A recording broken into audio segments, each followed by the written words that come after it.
Have you ever wondered what games you should keep or you should lose? Find out here at Purge Reviews. Louis XIV is a board game that was an acclaimed Alea series of games. When these games were being released, they were the hot ticket, and you needed to get everyone as they were released because they would go out of print and then you'd pay a lot more money. Well, Louis XIV is a hand management area influence game. I reviewed a game not too long ago called Seven Sisters that probably borrows heavily from this game. First, let's talk about the theme and the look of the game. It's bland and it's boring. And you used to see games like this all the time around this time period and just pictures of people. And it got kind of overused to the fact that it became a running joke for a lot of people. Matter of fact, you don't see this theme a whole lot anymore, but it was all the rage and everywhere for quite a long time when I first got into the hobby. So you're going to get a random set of cards, and what you're going to do each turn is score as many victory points through area influence as you can in each round. So you cannot really plan from round to round what you're going to do because you're going to have a set of cards. Now do the best that you can with them. You're going to utilize these cards to influence certain people of the court in order to score victory points and fulfill missions. This is where the theme it's kind of weird, doesn't really fit in. I get the court of the king and what you're doing here, but the missions don't really line up, and it just all falls a little flat when it comes to thematic purposes. But this is what they used to do. They used to take the aristocrats and make board games around them, and that's what we're seeing here. The game feels a little Groundhog Day-ish to me. It's kind of the same thing over and over and over again. So you play a round, you reset everything, and you play 3 more of those rounds for a total of 4 rounds. And it just feels like the same thing over and over and over again. It's a neat trick. It's a good trick, but it is the same trick over and over and over again. And the replayability started to sway a little bit for me. I feel like the game doesn't really hold up to modern times. It's solid.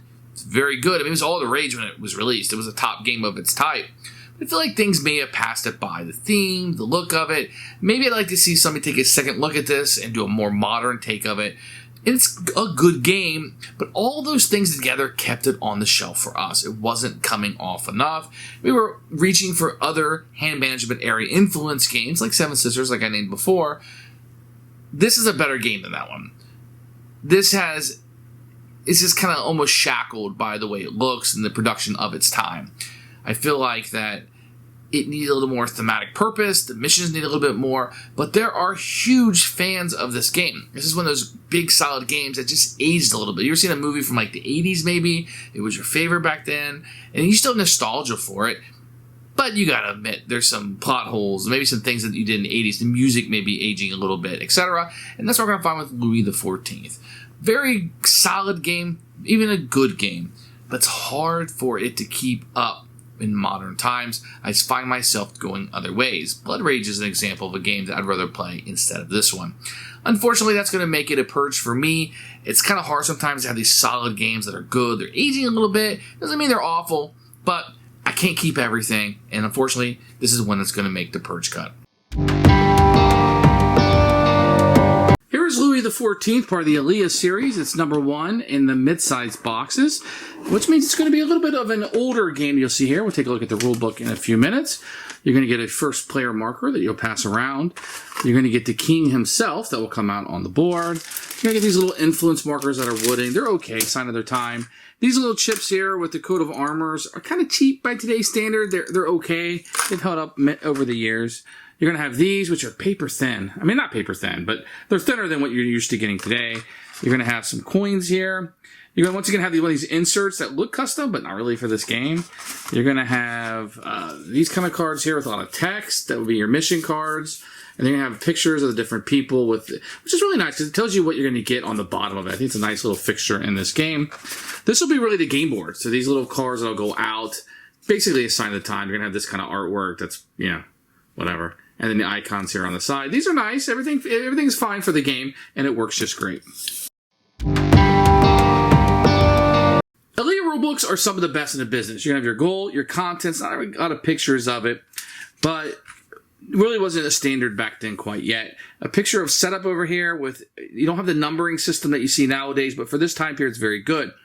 Then what you're going to see here is the rules. The rules are always going to be in the center. You got pictures and examples. But what Alea does is they color code it, but they put a little bit over to the side. So if you just want a quick reference or you're kind of getting back into the rules, you already played this before, and you just want a refresh, you just kind of read what's on the side. It's a great way to do it.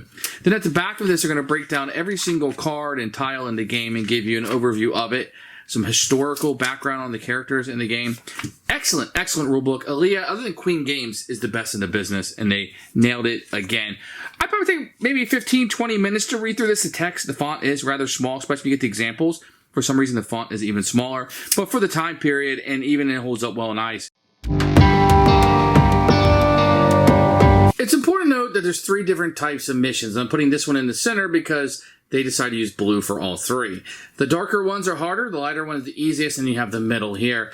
And they just will tell you which of these chits that you're going to need in order to accomplish them. Remember, if you accomplish one of these, it's worth 5 victory points at the end of the game. But sometimes they'll give you a power. You win a tie. Pay $2 at the bank. This is your entire turn. The next player now takes his turn. Take one of these combinations. So just remember that the dark blue are the hardest to do and the light blue is the easiest. If you accomplish these, which means you get these tokens and then you spend these tokens to accomplish this card, it's worth 5 victory points at the end of the game. The only other way to score victory points is to gain these coat of arms. Now, at the end of the game, whoever has the most, so let's say I have the most of these lion ones, then I will take another one from, if I have the most, I will get a free face down one at the end of the game. So it behooves you to have the most of each one, but not too many. And then each of these is worth 1 point at the end of the game. You add that to the 5 for each mission card. Whoever has the most victory points is the winner of the game. And you're going to play for 4 rounds. Each round, each player is going to get 5 of these cards that they're going to put into their hand to play for the round. Each player is going to look at their cards and decide which strategy they want to use. You will play 4 of these during your turn. So you're going to play 16 cards over the life of the game. When you play a card, you can do one of 2 things. I can take 3 influence from my personal supply, and I can put them out on number 6. So right here. And I put those there. I have to play at least 1 there. If I could play all 3, or I could play 2. If I didn't want to play all 3 of them, let's say I only wanted to play 1 there, I could then play another one on any of the ones diagonal to. Let's say I wanted to go there, then I could play 2 of them there if I wanted to. Or I could play another one diagonal to this one. So I could stretch them out, or I could put them all in one location. If for any reason I didn't want to put those out, or I didn't have any to put out, I can take 3 from the general supply and put it into my personal supply, discarding this card, and that would be my turn. Now there are Joker cards that work exactly the same, except instead of 3, you're only getting 2. But it gives you the benefit of putting those out wherever you want. So if I was playing the Joker, I could take 2 from my supply, put into my personal supply, or I could take 2 from my personal supply and put them anywhere I want, or once again, I can always go diagonal if I want to, from wherever I started out. After everybody has put theirs down, you're going to go into a scoring phase and you're going to look. Some of these right here will say, if you have the most here, you get that chit. Some of them, like this one, if you have the most here, let's say the blue player had 2 people here and red had 1. Well, blue has the most, so he's automatically going to get that chit that's listed here. But whoever else is there that has at least 1 influence can pay 3 coins and also take the chit. So you're going to see things of that nature also. Some of these, like this one here, will give you a card. So next turn, you're going to be playing an extra card than everybody else. This guy right here will give you an intrigue card. And this allows you to play a card at the last moment. So during the scoring phase, if blue had more than me, let's see on number 6. Let me give you an example here. I could sneak in and play 2 from my personal supply or 1 from the general supply and come in here and sneak to have the most there. And I would have to discard this card for the privilege of playing that. After you score all of these in numerical order, you'll take off. If you won first place, it will go back into the general supply. If you did not win first place, it goes back into your personal supply. Then each one that you activated will be flipped over, and you'll see that this side had, if you have at least 2 influence, you get a shield. On this side, you pay 3 coins for the shield. So they're a little bit different. Not a whole lot, but a little bit different on the other side for the next round. Then you will reset, and you'll play this 4 times. Whoever has the most victory points is the winner of the game.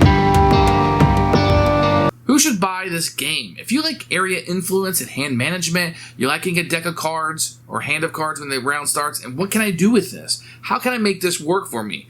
This is going to ring bells for you. This is going to be a perfect fit for you. If the theme and the artwork talks to you at all or speaks to you, then yes, this is going to go up for you. It doesn't really do that for me. It doesn't really move the chime of the themes for me. So I don't think that's going to be a good fit for us, but this could definitely be good for you. Check this one out. I think it's a hidden gem, one many people haven't heard of, and that's Louis XIV. And I wish you guys a good day, even if it's a purge.